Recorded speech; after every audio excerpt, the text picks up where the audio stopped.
ওই পুলিশ যেতে চালান ফুটেজটা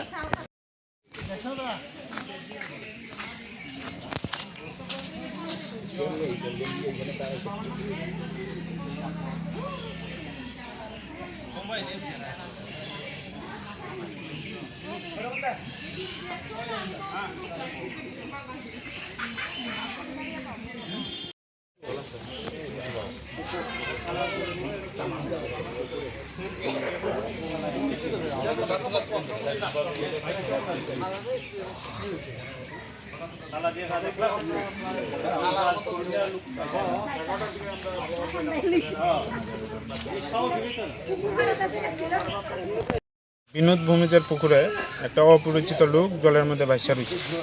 এখানে পোলাপানরা দেখছে, দেখে খবর দেওয়ার পরে আমরাও আইলাম। দেখলাম অপরিচিত লোক ঠিকই একজন ভাসা রয়েছে। পরে আমরা থানাতে ফায়ার সার্ভিসে ফোন করলাম, তারাও আইতাছে। পরে এখন খবর লয়ে জানতে পারলাম এই লোকটা কি নিরাকর হাতি, একটু অ্যাবনর্মাল, চাম্পাহাওড়ের বাড়ি। এই লোকটা মারা গেছে আর কি। প্রাথমিকভাবে কি মনে হইতেছে? প্রাথমিকভাবে এটা যেহেতু অ্যাবনর্মাল, আমার মনে হয় কোনো কারণে এইদিকে আইছিল, গোড়া টোড়া মনে জলে পড়ে মারা গেছে আর কি। এটা কোন জায়গা কইছেন? এটা ধলাবিল পালপাড়া। পুলিশ আইছেনি? আইসে না, এখন আইতাছে। আইসে না।